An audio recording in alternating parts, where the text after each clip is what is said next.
ಸ್ನೇಹಿತರೆ ನಮಸ್ಕಾರ. ನಾನು ನಿಮ್ಮ ಸಂಚಾರಿ ಸತೀಶ್ ಮಾತಾಡ್ತಾ ಇದ್ದೀನಿ. ಇವತ್ತಿನ ವಿಡಿಯೋಗೆ ಎಲ್ಲರೂ ಕೂಡ ಸ್ವಾಗತ. ಸ್ನೇಹಿತರೆ, ಏನಪ್ಪ ವಿಚಾರ ಅಂತ ಅಂದರೆ, ಆಟೋ ಚಾಲಕರೇ, ರ್ಯಾಪಿಡೋ, ಬೈಕ್ ಟ್ಯಾಕ್ಸಿ ಇಷ್ಟೊಂದು ದೊಡ್ಡ ಮಟ್ಟದಲ್ಲಿ ಬೆಳೆಯೋಕ್ಕೆ ಕಾರಣಕರ್ತರು ಯಾರು ಅಂತ ಅಂದರೆ ಇದೇ ನಮ್ಮ ಆಟೋ ಚಾಲಕರು ಅನ್ನೋದನ್ನು ನಾನೊಬ್ಬ ಆಟೋ ಚಾಲಕನಾಗಿ ಹೇಳಕ್ಕೆ ಬಯಸ್ತೇನೆ. ಯಾಕಪ್ಪ ಈ ಮಾತನ್ನು ಹೇಳ್ತಾ ಇದ್ದೀನಿ ಅಂತ ಅಂದರೆ, ಆಟೋ ಚಾಲಕರು ಮಾಡುವಂತಹ ನಿರ್ಲಕ್ಷ್ಯತನ, ಕೆಲವೊಂದು ಟೈಮ್ನಲ್ಲಿ ಅವ್ರು ಮಾಡುವಂಥ ವರ್ತನೆಗಳು ಯಾವ ರೀತಿಯಾಗಿ ಸಾರ್ವಜನಿಕರ ದೃಷ್ಟಿಯಲ್ಲಿ ಆಟೋ ಚಾಲಕರು ಒಳ್ಳೆಯವರ ಕೆಟ್ಟವರ ಅಂತ ಏನಾದ್ರು ಕೇಳಿದರೆ, ಆಟೋ ಚಾಲಕರು ಒಂಥರ ಗುಂಡಾ ರೀತಿಯಲ್ಲಿ ವರ್ತನೆ ಮಾಡ್ತಾರೆ. ಕೆಲವೊಂದು ಆಟೋ ಚಾಲಕರು ಇದ್ದಾರೆ, ಆದರೆ ಕೆಲವೊಂದು ಚಾಲಕರು ಈ ರೀತಿಯಾಗಿ ವರ್ತನೆಯನ್ನು ಮಾಡ್ತಾರೆ. ನಮಗೆ ಭಾಳ ಬೇಜಾರಾಗ್ತದೆ. ಅವ್ರ ಹತ್ರ ಆಟೋ ಅಂತ ಕೇಳ್ಕೊಂಬರ್ತಾರೆ. ನಾವು ಅವ್ರ ಹತ್ರ ಕೇಳೋಕ್ಕೆ ಒಂಥರ ಅಂತಂದರೆ, ಎಲ್ಲಿ ಜಾಸ್ತಿ ನೀವು ಒಂದು 5 ಕಿಲೋಮೀಟ್ರು 10 ಕಿಲೋಮೀಟ್ರ್ ಇತ್ತು ಅಂತಂದರೆ 500 ಕೊಡು, 1000 ಕೊಡು ಅಂತ ಈ ರೀತಿಯಾಗಿ ಕೇಳ್ತಾರೆ ಅಂತೇಳಿ ಸಾರ್ವಜನಿಕರ ವಲಯದಲ್ಲಿ ಭಾಳ ಚರ್ಚೆ ಆಗ್ತಾಯಿದೆ. ನಾನು ಹೇಳೋದು ಸುಳ್ಳಾಯಿತು ಅಂತ ಅಂದರೆ, ನೀವೇ ಹೋಗಿ ಸಾರ್ವಜನಿಕರ ಹತ್ರ ಆಟೋದವರ ಬಗ್ಗೆ ಕಾಳಜಿ ಕೇಳಿ. ನಾನು ಎಲ್ಲ ಆಟೋ ಚಾಲಕರಿಗೆ ಈ ಮಾತನ್ನು ಹೇಳ್ತಾ ಇಲ್ಲ, ಪ್ರತಿಯೊಬ್ಬರು ತಿಳ್ಕೊಳ್ಳಿ. ಈ ಮೆಜೆಸ್ಟಿಕ್ ರೈಲ್ವೆ ಸ್ಟೇಷನ್ ಕಡೆ, ಮೆಜೆಸ್ಟಿಕ್ ಸರೌಂಡಿಂಗಲ್ಲಿ ರೈಲ್ವೆ ಸ್ಟೇಷನ್ಗಳಲ್ಲಿ, ಯಶವಂತಪುರ ರೈಲ್ವೆ ಸ್ಟೇಷನ್ನು, ಕೇರ್ಪುರಮ್ಮು, ಈ ಏನು ಮಡಿವಾಳ, ಸಿಲ್ಕ್ ಬೋಲ್ಡು, ಈ ಪ್ರಾಂತ್ಯದಲ್ಲಿ ನೀವೇ ಒಂದು ಸ್ಟ್ರಿಂಗ್ ಆಪರೇಷನ್ ಮಾಡಿ ಹೋಗಿ ಕೇಳಿ ಆಟೋದವ್ರನ್ನ ಯಾವ ರೀತಿಯಾಗಿ ಸಾರ್ವಜನಿಕರ ಹತ್ರ ದುಡ್ಡನ್ನು ಕೇಳ್ತಾರೆ ಅನ್ನೋದು ನಿಮಗೆ ಗೊತ್ತಾಗ್ತದೆ. ಇವತ್ತು ಸಾರ್ವಜನಿಕರು ಏನಾದರೂ ಕೂಡ ಒಂದು ಬಸ್ನಲ್ಲಿ ಇಳಿದಿತ್ತು ಅಂತ ಅಂದರೆ, ಅವರ ಬ್ಯಾಗನ್ನು ಕಿತ್ಕೊಂಡೋಗಿ ಆಟೋದೊಳಗೆ ಮಡ್ಕೋತಾರೆ. ಆಟೋದೊಳಗೆ ಕುತ್ಕೊಂಡು ಮಾತನಾಡ್ತಾರೆ, ಇಲ್ಲ ನನಗೆ 1000 ಕೊಡು, 800 ಕೊಡು, 600 ಕೊಡು. ಈ ರೀತಿಯಾಗಿ ಯಾಕೆ ಮಾಡ್ತೀರಾ? ನೀವು ಯಾರೋ ಮಾಡೋದ್ರಿಂದ ಇಡೀ ಆಟೋ ಚಾಲಕರ ಸಮುದಾಯಕ್ಕೆ ಇವತ್ತು ಯಾವ ರೀತಿಯಾಗಿ ಸಾರ್ವಜನಿಕರಲ್ಲಿ ಒಂದು ಅಭಿಪ್ರಾಯ ಇದೆ ಅಂತ ಗೊತ್ತಾ ನಿಮಗೆ? ನೀವು ಬದಲಾಗದೆ ಹೋದರೆ ಇದೇ ರೀತಿಯಾಗಿ ಪರಿಸ್ಥಿತಿ ಕಂಟಿನ್ಯೂ ಆಗ್ತಾ ಹೋಗ್ತಾ ಇರುತ್ತೆ. ಸಾರ್ವಜನಿಕರು ಇವತ್ತು ಬೈಕ್ ಟ್ಯಾಕ್ಸಿಯನ್ನು ಇಷ್ಟೊಂದು ನಮಗೆ ಬೈಕ್ ಟ್ಯಾಕ್ಸಿ ಬೇಕೇ ಬೇಕು ಅಂತೇಳಿ ಕೆಲವರು ಎಲ್ಲರೂ ಹೇಳ್ತಿರೋದಂಥ ಕಾರಣ ನೀವು ಮಾಡುವಂಥ ಈ ಕೆಲಸಕ್ಕೆ. ನಾವು ಇದ್ರ ಮುಖಾಂತರ ನಾನೊಬ್ಬ ಆಟೋ ಚಾಲಕನಾಗಿ ಹೇಳಕ್ಕೆ ಬಯಸ್ತೇನೆ, ದಯಮಾಡಿ ಏನು ಆಟೋ ಸಂಘ ಸಂಸ್ಥೆಗಳು ಏನಿದ್ದೀರಿ, ನೀವುಗಳು ಹೋಗಿ ಇವ್ರಿಗೆ ಏನಾದರೂ ಕೂಡ ಅಂತ ಅಂದರೆ ಡೈರೆಕ್ಟಾಗಿ ಪೊಲೀಸ್ನವ್ರು ಕರ್ಕೊಂಡು ಹೋಗಿ ಏನು ವ್ಯಾಪ್ತಿಲಿ ಅಲ್ಲಿ ಆಟೋ ಚಾಲಕರು ಇದ್ದಾರೆ, ಸ್ಟ್ರಿಂಗ್ ಆಪರೇಷನ್ ಮತ್ತೊಂದು ಏನೋ ಮಾಡಿಸಿ ಅವ್ರಿಗೇನಾದರೂ ಕೂಡ ಒಂದು ಶಿಕ್ಷೆ ಇಲ್ಲ ದಂಡವನ್ನು ಆಗ್ತಾ ಹೋದರೆ ಅವರು ಬುದ್ಧಿ ಕಲಿಯಲ್ಲ.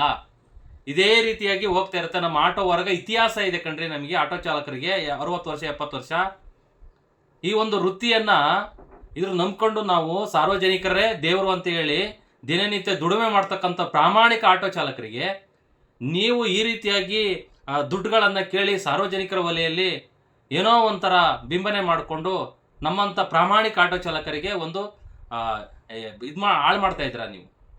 ಇವತ್ತು ಯಾವುದೋ ಒಂದು ಬೇರೆ ಒಂದು ರಾಜ್ಯದಿಂದ ಮತ್ತೊಂದು ಟ್ರೈನ್ ಬಂದಂಥ ಸಂದರ್ಭದಲ್ಲಿ ನೀವು ಗಮನಿಸಿ, ಆ ಹಿಂದಿ ಹುಡುಗರು ಮತ್ತೊಬ್ಬರು ಎಲ್ಲ ಬರ್ತಾರೆ.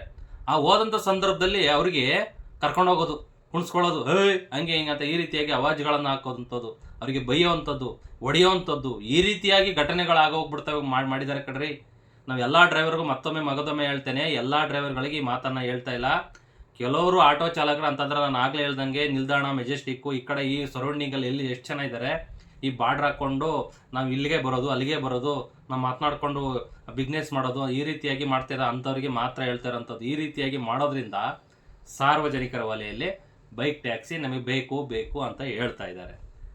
ಇಷ್ಟೊಂದು 5-6 ಲಕ್ಷ ಬೈಕ್ ಟ್ಯಾಕ್ಸಿ ಓಡ್ತಾ ಇದೆ ಅಂತ ಅಂದರೆ ಸಾರ್ವಜನಿಕರಿಗೆ ಎಷ್ಟು ಇಷ್ಟಪಟ್ಟಿದ್ದಾರೆ, ಅವ್ರನ್ನ ಬೈಕ್ ಟ್ಯಾಕ್ಸಿ ಬೇಕು ಅಂತ ಇದ್ದಾರೆ. ನೀವೇ ಯೋಚನೆ ಮಾಡಿ. ಇವತ್ತು ಆಟೋ ಚಾಲಕರೆಲ್ಲ ಹೇಳ್ತಾ ಇದ್ದಾರೆ, ನಮಗೆ ಬಾಡಿಗೆ ಇಲ್ಲ, ನಮ್ಗೆ ಹಿಂಗೆ ಇಲ್ಲ. ನಿಜವಾಗ್ಲೂ ಕೂಡ ನಾನು ಹೇಳ್ತಾ ಇದ್ದೀನಿ, ಬಾಡಿಗೆ ಇಲ್ಲ ಸ್ವಾಮಿ. ಮುಂಚೆ ಎಲ್ಲ 1-1.5 ಸಾವಿರ ಎಲ್ಲ ಮಾಡ್ಬೋದಿತ್ತು. ಇವತ್ತು 1,000 ರೂಪಾಯಿ ಮಾಡಲಿಕ್ಕೆ ಭಾಳ ಕಷ್ಟ ಆಗಿದೆ. ಆದರೂ ಏನು ಮಾಡೋಕ್ಕಾಗ್ತದೆ? ಏನೋ ಒಂದು ಜೀವನ ಸಾಗಿಸ್ಕೊಂಡು ಹೋಗ್ತಾ ಇದೀವಿ. ಕೆಲವು ಮಾಡುವಂತಹ ಈ ರೀತಿಯಾಗಿ ಕೆಲಸದಿಂದ ಪ್ರಾಮಾಣಿಕ ಆಟೋ ಚಾಲಕರಿಗೂ ಈ ರೀತಿಯಾಗಿ ಪರಿಸ್ಥಿತಿ. ನಾನು ಫ್ರ್ಯಾಂಕಾಗಿ ಹೇಳ್ತಾ ಇದ್ದೀನಿ, ಇಲ್ಲಿ ಯಾರನ್ನೂ ಓಲೈಸಿಕೆ ಮಾಡ್ಕೊಂಡು ಹೇಳ್ತಾ ಇಲ್ಲ. ನಾನು ಕೂಡ ಸುಮಾರು 2010-11ರಿಂದ ಆಟೋವನ್ನು ಓಡಿಸ್ತಾ ಇದ್ದೀನಿ.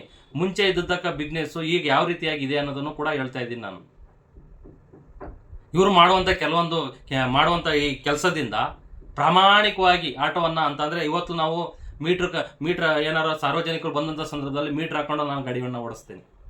ಯಾರಾದರೂ ಕೂಡ ನಮಗೆ ಇವತ್ತು ಓಲಾ ಊಬರು, ಈ ರ್ಯಾಪಿಡೋ, ಇವು ಏನಾರು ಅಗ್ರಿಗೇಟರ್ ಸಂಸ್ಥೆಗಳು ಆನ್ಲೈನಲ್ಲಿ ಬುಕ್ಕಿಂಗ್ ಏನಾದ್ರು ಬರ್ದು ಹೋದರೆ ಇವತ್ತು ಆಟೋ ಚಾಲಕ 500 ರೂಪಾಯಿನೂ ಕೂಡ ಸಂಪಾದನೆ ಮಾಡೋಕ್ಕಾಗಲ್ಲ ಅನ್ನೋದು ಕೂಡ ವಾಸ್ತವವನ್ನು ನಿಮಗೆ ಹೇಳಕ್ಕೆ ಬಯಸ್ತೇನೆ. ಯಾಕೆಂದರೆ ಆಗಲ್ಲ, ಕೈ ಬಾಡಿಗೆನೂ ಕೂಡ ಹೊಡೆಯೋಕ್ಕಾಗಲ್ಲ. ಇವತ್ತು ಎಷ್ಟೋ ಜನ ಆನ್ಲೈನಲ್ಲಿ ಬುಕ್ಕಿಂಗ್ ಎಲ್ಲ ಅವ್ರ ಮನೆ ತಕ್ಕ ಕರ್ಸ್ಕೊತಾ ಹೊರತು ಯಾರೂ ಕೂಡ ರೋಡಿಗೆ ಬಂದು ಈ ರೀತಿಯಾಗಿ ಆಟೋ ಬೇಕು ಅಂತ ಕೇಳಲ್ಲ. ಈ ರೀತಿಯಾಗಿ ಸಮಸ್ಯೆ ಉಂಟಾಗ್ಬಿಡ್ತೀವಿ. ಇವತ್ತು ಆನ್ಲೈನ್ ಸಂಸ್ಥೆಯನ್ನು ನೆಚ್ಕೊಂಡು ಎಷ್ಟೋ ಜನ ಇವತ್ತು ದುಡಿಮೆ ಮಾಡ್ತಾ ಇದ್ದಾರೆ. ಹಾಗೆಯೇ ನಾವು ಕರೆಕ್ಟಾಗಿತ್ತು ಅಂತ ಅಂದರೆ ಯಾವುದೇ ಸಮಸ್ಯೆಗಳನ್ನ ಬಂದಂಥ ಸಂದರ್ಭದಲ್ಲಿ ಅದನ್ನು ನೇರವಾಗಿ ಸಾಲ್ವ್ ಮಾಡ್ತಕ್ಕಂಥ ಕೆಲಸವನ್ನು ನಾವೇ ಮಾಡ್ಬೋದು. ಬಟ್ ಇಲ್ಲಿ ಏನಾಗಿದೆ ಅಂತ ಅಂದರೆ ಈ ರೀತಿಯಾಗಿ ಅಂತ ಅಂದರೆ ಅಲ್ಲೆಲ್ಲೇ ಈ ರೀತಿಯಾಗಿ ಮಾಡೋದ್ರಿಂದ ಸಾರ್ವಜನಿಕರ ವಲಯಲ್ಲಿ ಒಂದು ಕೆಟ್ಟ ಅಭಿಪ್ರಾಯ ಹೋಗಿದೆ. ಇದನ್ನು ಬದಲಾವಣೆ ಮಾಡ್ಕೊಳ್ದೆ ಹೋದರೆ ಇದೇ ರೀತಿಯಾಗಿ ಅಲ್ಲಿ ಈಗ ಜಡ್ಜ್ಮೆಂಟಲ್ಲಿ ಅಂತಂದರೆ ಈಗ ಮೊನ್ನೆ ನಡೆದಂಥ ಕೋರ್ಟ್ ಹಾಲಲ್ಲಿ ಏನಂತ ಆಟೋ ಚಾಲಕರು ಪ್ರಾಮಾಣಿಕವಾಗಿ ನೀವು ಸೇವೆಯನ್ನು ಕೊಡ್ತಾ ಇದ್ದೀರಾ ಅಂತ ಹೇಳಿ ಒಬ್ಬರು ನ್ಯಾಯಾಧೀಶರೇ ಕೇಳ್ತಾರೆ ಅಂತ ಅಂದರೆ ಆಟೋ ಚಾಲಕರ ಅಭಿಪ್ರಾಯ ಅವರಿಗೂ ಮುಟ್ಟಿದೆ ಅನ್ನೋದು ಅರ್ಥ. ಅಂತಂದರೆ ಯಾವ ರೀತಿಯಾಗಿ ಒಂಥರ ಬಿಹೇವಿಯರ್ ಮಾಡ್ತಾರೆ ಸಾರ್ವಜನಿಕರ ಹತ್ರ. ಕೆಲವರು ಇದ್ದಾರೆ ನಮ್ಮ ಆಟೋ ಚಾಲಕರು ಪ್ರಾಮಾಣಿಕವಾಗಿ, ಈಗ ಯಾರು ವಯಸ್ಸಾದಂಥ ಬಂದಂಥವ್ರು ಅವ್ರನ್ನ ಏನೋ ಒಂದು 10 ರೂಪಾಯಿ ಕಮ್ಮಿ ಕೊಡಲಿ, 20 ರೂಪಾಯಿ ಕಮ್ಮಿ ಕೊಡಲಿ ಬಿಡುವಂಥವ್ರು ಪ್ರಾಮಾಣಿಕ ಆಟೋ ಚಾಲಕರಿದ್ದಾರೆ. ಈ ರೀತಿಯಾಗಿ ಸುಮಾರು ಜನ ಇರಬೇಕಾದ್ರೆ ಕೆಲವೊಂದು ಕಿಡಿಗೇಡಿಗಳು ಅವರ ಮನಸ್ಸನ್ನ ಈ ಸಾರ್ವಜನಿಕರ ಹತ್ರ ಇವ್ರು ಸರಿಲಪ್ಪ ಆಟೋದವರು 10ಕ್ಕೆ ಹೋಗ್ಬಾರ್ದು, ಇವರು ಭಾಳ ಡೇಂಜರು, ಕರ್ಕೊಂಡು ಹೋಗ್ಬಿಟ್ಟು ಎಲ್ಲೋ ಒಂಥರ ಅಂತಂದರೆ ಕೆಲವರು ಮಾಡಿದ್ದಾರೆ ಆಟೋದವರು. ಎಲ್ಲೋ ಅವ್ರು ಹೇಳಿದ ಅಡ್ರೆಸ್ ಒಂದು, ಇವ್ರು ಬಿಟ್ಟಿರೋದು ಒಂದು, ಅಲ್ಲಂತ ಅಲ್ಲಿ ಗಲಾಟೆ ಮಾಡ್ಕೊಂಡು ಅಲ್ಲೇ ಬಿಟ್ಟು ಬಂದ್ಬರೋದು ಉದಾಹರಣೆಗಳು ಸುಮಾರಿದೆ. ಕೇಳಿ ಸಾರ್ವಜನಿಕರ ಹತ್ರ ಹೇಳ್ತಾರೆ.